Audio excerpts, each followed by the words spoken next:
Hello and welcome to the video where we are going to be looking at the most hype moments from NSE League of Legends Spring Finals.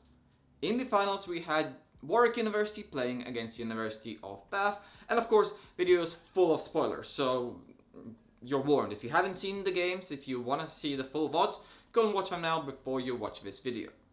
We tried to put everything in more or less chronological order, but of course not all of the most hype moments happen in that order, so hopefully you'll enjoy our mixture of videos, and if we have missed any hype moments, do let us know in the comments down below. Without any further ado, let's just jump into it. In our first clip, Sen gets caught out near Bath's red buff, and an unfortunate blast cone sends Koki to his death, but Erisu is there to drop down the moon on Bath's face to secure the first win for Warwick Esports. But with the super mini waves inevitably going to push in, once Darthong respawns, they can look to apply this pressure. Send is going to be able to get away on the pike, but actually could be caught out. Yeah, they actually get themselves a lot of damage off there. Koki has to flash away as he tries to jump out, but he is going to get himself one traded back out. In comes the Maokai, in comes the backup. Erisu can look for a massive ultimate, pulls everyone in with the moonfall and finds the turnaround. The Cyclone is led and a triple kill is picked up for Erisu. He flashes forward into Galvanizer's face and they are looking to run down the gangplank. He's able to get away with the shield and with the safety that Hysterics gave him, but this could just be game for Warwick. Feel Special was feeling really special in the second game, and he really believed that he can steal the 5th Drake from Bath. But send him packing. Disastrous. He's on a pink, and you can look and feel he is bolting towards that objective. They're going to use the Scryer to catch out if they see the Jarvan. They don't have that smite available. Can they get there in time? Dart is going to move forward. They've got the execution. He can't find the smite. Pinned down. And with a gift of the Elder, Koki finds the kill. I thought he had it. He was in range. Second game of the series, and Bath had everything going in their way. Up in kills, up in gold, and they had all 4 dragons. It was their time to secure the Baron to end the game. But Erisu, on Vlad, had some other thoughts. The Scryer's going to get used. This is their opportunity to jump in. TK wants to find himself the opening. Half health onto Baron. Send already jumps in forward, gets himself caught out immediately. The railgun's there. They don't find the knockup. And Galvanizing jumps into the back line. They get themselves a shutdown. It's a 1-for-1 fight so far. The solar flare's there. A massive Hemo Plague though. And there goes the pop. There goes the team fight. It's all in favor of Warwick. And they turn back on the Baron Nashor. And that was the point they were waiting for, this clustered fight. They managed to take down Biochipmunk, and as much as Sen looked like he was out of position, he turns around with the ultimate.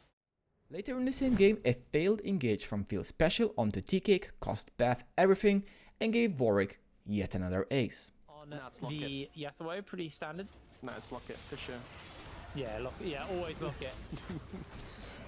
TJ gonna get some damage off here into the last breath on the field. He uses that cataclysm. They do have the equalizer putting some damage out as the bullet time is flashed away by Sen into that solar flare as TK jumps back into the backline. But look at Erisu, he's onto the flank. A railgun's been used. Erisu has delivered his way in. They've got the knockup. They've got that turnaround once again. Rob is all alone and he is melted through. Yet another ace for the side of Warwick. They're gonna run it straight up into the base. Game 3 was decided when Koki got caught out near the Drake, and Champion's Tale obliterated the remaining Warwick team's members. No spell shield needed. Right now they're looking for Koki.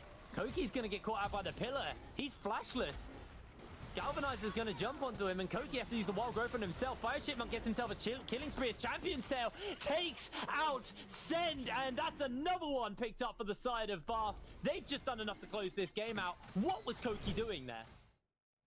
This long and messy fight showed us that the third game of the series was just a fluke for Warwick, and they secured a perfectly timed 20-minute ace that converted into a very, very early Baron. Caught out for the knockup as they do look to turn this one back around. They find the kill onto Champion's Tale, and TK with Jam is looking to run down Biochipmunk. A great blade cooler though will call in the members, and now Special's jumping forward. The binding is massive as Galvanizer's looking for his opening.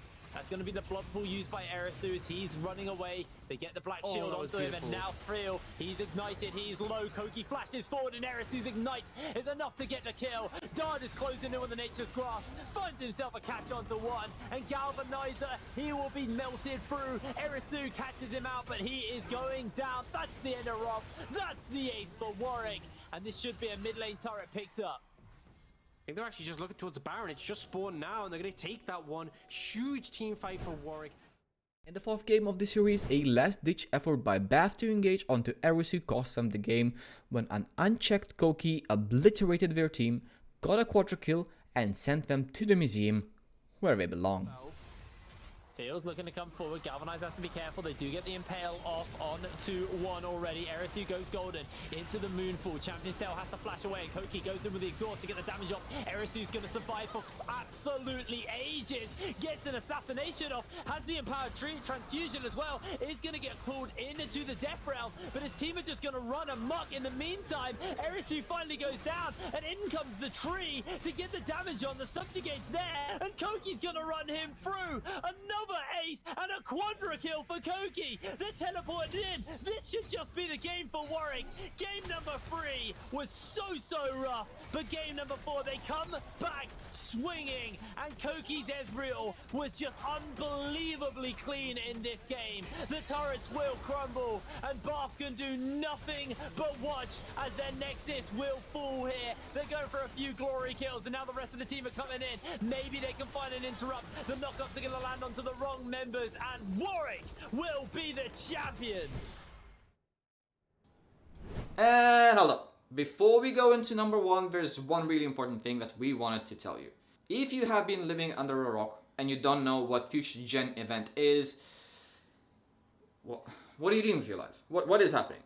It's an amazing event. They have a lot of really interesting speeches, a lot of interesting talks on Twitch right now, which, you know, it's great because it's now open to everyone. Yesterday, they had Frankie Ward on the stream. Yes, the one and only Frankie Ward. It was amazing. You could ask questions, she answered the questions, her presentation was brilliant, and we have lots of amazing speakers lined up in the future. It's great. You should watch it. I'll leave the link to the description and everything you need to know in the video description down below. Go and watch them next time they're out there. And without further ado, let's just jump into number 1 hype moment from the NSE Spring Finals. At least that's what we think was the number 1 moment. If you disagree with us, well, you must be wrong, because this was the moment that had us most hyped up, most, you know, we were standing, we were legit screaming at the screen. It was so good. So, hope you like it, and here's number 1. Our most hype moment of the series goes to an amazing performance by Sand on Vayne that should have ended up in a clean 3-0 sweep for Warwick, but they could not close it out. In the third game of the series, Warwick, Erisou and TK get caught out in the top lane, and it seems like Warwick is in a pickle, but the rest of the team do not panic and keep on pushing. A second fight breaks out, resulting in 2 teleports and a monster performance from Sand on Vayne. After the fight, they are able to clean up the Nexus towers, but not the Nexus itself. This was the moment that had us screaming at a scream, and it definitely deserves the hypest moment of the series title.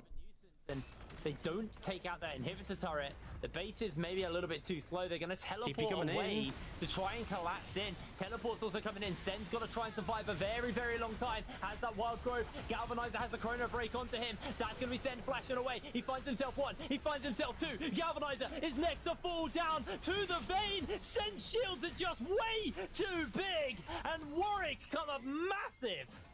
Vayne, Lulu coming up huge there. They try to go for the team fight when they weren't in a position to do so. They don't have 5 members. They didn't have anyone to shut down the Vayne, and the end result is Send is able to clean up. We see the bot lane of Bath, who are doing so good, go down, and now Champion's Tail alone trying to defend against 3. They might just look to take the game here.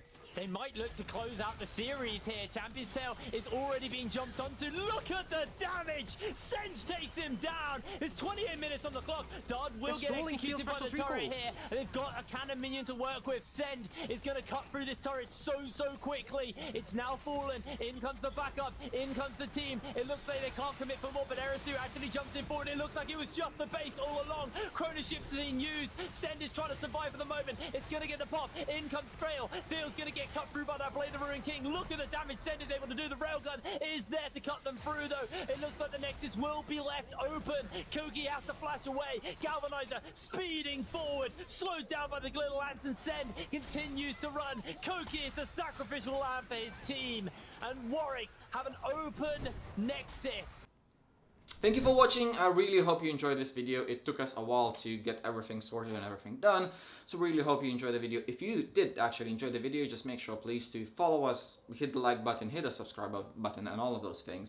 And as always, thank you for watching and I'll see you next time.